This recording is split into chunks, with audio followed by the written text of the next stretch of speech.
India 24। आज प्रधानमंत्री नरेंद्र मोदी ने पीएम किसान सम्मान निधि योजना की 9वीं किस्त जारी की। इसके बाद उन्होंने किसानों से बातचीत भी की और जब एक महिला का नंबर आया तो देखिए मोदी ने कैसे मजेदार तरीके से उनसे सवाल जवाब किए और महिला ने भी बड़े विचित्र जवाब देकर मोदी को हंसा दिया। आप भी देखिए दोनों की यह बातचीत। प्रतिभा जी नमस्ते। माननीय प्रधानमंत्री जी नमस्कार। तुम्हें मराठी बोलता है या कोंकणी बोलता है? हिंदी आती है हाँ। थोड़ी थोड़ी आती है।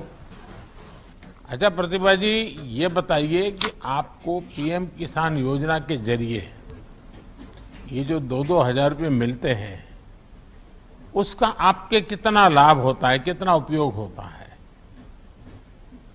इस योजना से राशि से मैं बीज, खाद, कीटनाशक लाने में खर्च करती हूँ। इस योजना से मुझे बहुत लाभ हुआ। तो प्रताप जी आप हिंदी कैसे बोल लेती है? वहाँ आपके यहाँ तो सब कोंकणी बोलते हैं। और कोंकणी बोल रहे हैं। हिंदी फिल्में देखती होगी आप? देखती है और स्कूल में पढ़ लिखा।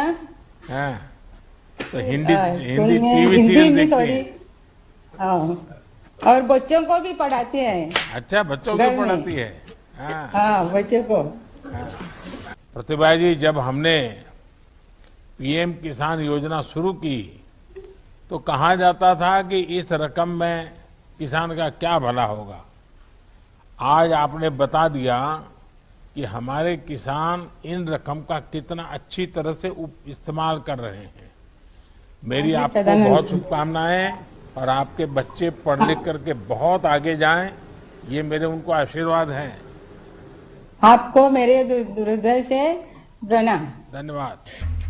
इसके बाद एक उत्तराखंड के पढ़े लिखे युवा किसान का नंबर आया तो मोदी ने उससे पूछा कि आपने खेती करने की कैसे सोची। तो देखिए उसने कैसे इसका श्रेय मोदी को ही अपने मजेदार अंदाज में दे दिया, जिससे मोदी भी अपनी हंसी नहीं रोक पाए। आप भी देखिए।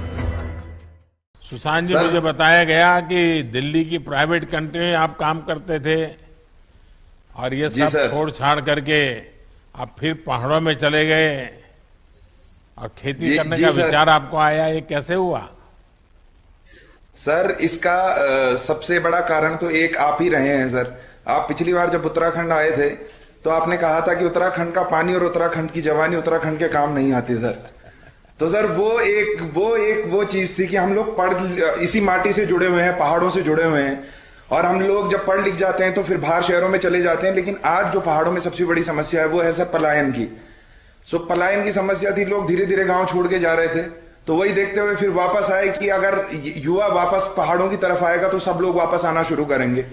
और फिर वो जो पुराने लोगों ने मकान छोड़े हुए थे, खंडर मकान थे, उस पे प्रयोग के तौर पर सर मशरूम फार्मिंग शुरू की। और जब पहले साल 30-40 हजार रुपए की आमदनी हो गई तो उसके बाद ये दिमाग में आया कि अब व्यावसायिक तौर पर इसका काम करना चाहिए सर। तो फिर जिला उद्यान अधिकारी जी से मिला। सुशांत जी, बहुत अच्छा लगा कि दिल्ली में पढ़ाई और नौकरी करने के बाद आप अपने गांव में लौटे और आपने सही पकड़ा।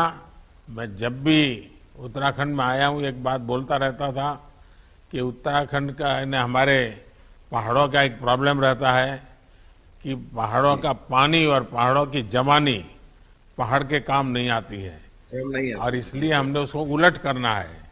आज आपके माध्यम से वो उलट हो रहा है और पहाड़ की जवानी फिर पहाड़ के काम आ रही है। ये मेरे लिए बहुत खुशी की बात है। वहां पर लोगों को पलायन न करने के लिए आपने प्रेरित किया है।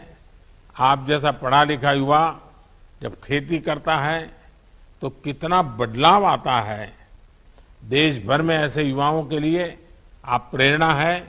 आपको मेरी बहुत बहुत बधाई, बहुत बहुत शुभकामनाएं।